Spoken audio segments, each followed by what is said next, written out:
Magandang araw sa inyong lahat. Totoo yun. Nagpapajikas ako dito sa bahay. Kaya ito, upo lang ko dito. Tapos bantayan ko pa yung anak ko.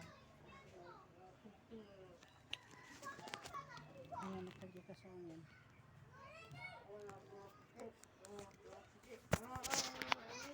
Kasi hindi na ako bumalik sa abroad.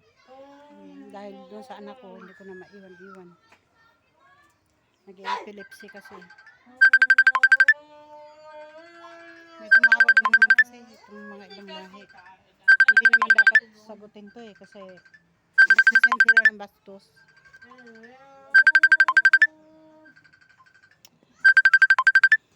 Bali, kakasumpong lang ng epilepsy ng anak ko kaya maingay siya ngayon. Dito na ako, nakaupo ako dito sa may pinto. Iyan, nagpapajikas. Kahit konti lang, pakunti-kunti lang. At least kahit papaano meron. Pero, syempre, maninibago ka kasi hindi naman ganong yung kinikita mo nun, hindi ganito.